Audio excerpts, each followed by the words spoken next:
I have read several very interesting books.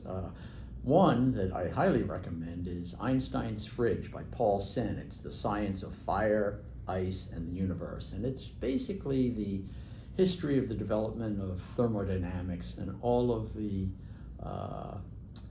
difficulties people had in grappling with the concept of heat and the blind alleys they went down, the controversies, all of the fascinating personalities, and ultimately the book deals with the subject of entropy and the fate of the universe. And it was a very well written book, not highly technical. I think any undergraduate physics major would benefit from reading the history of this very important, if not essential, subject, since all of life is based on it as well.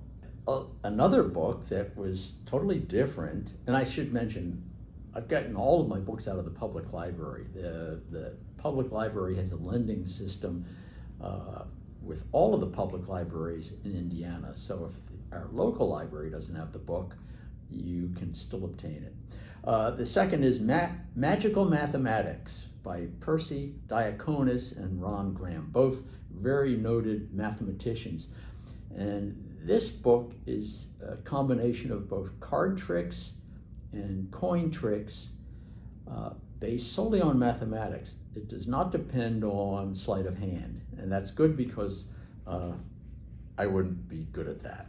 And some of the card tricks are dependent on certain kinds of shuffles, and that takes practice. But nonetheless, it was highly amusing. So the format of the book is such that the trick is described, and then they go into the mathematics behind it. And this introduced me to some mathematics I had never heard of, never been exposed to. And I've made notes about a couple of the coin tricks, one of which is really very clever. You need 4 willing subjects, but this is an opportunity for you to clean up if you go to a bar sometime and pull off this trick. It's really great stuff.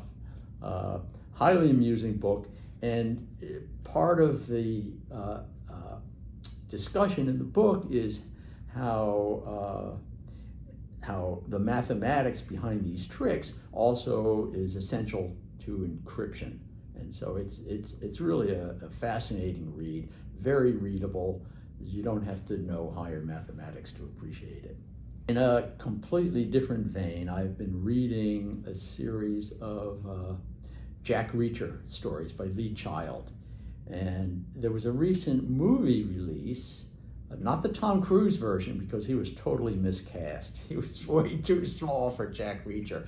But there was a recent new release which was really good, and that got me started reading the books, and I've just read in sequence.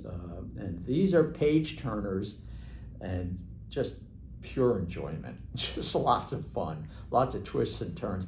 But I have to admit that I have to keep a running list of the cast of characters because there are so many introduced in the book that I just can't keep them all in my brain.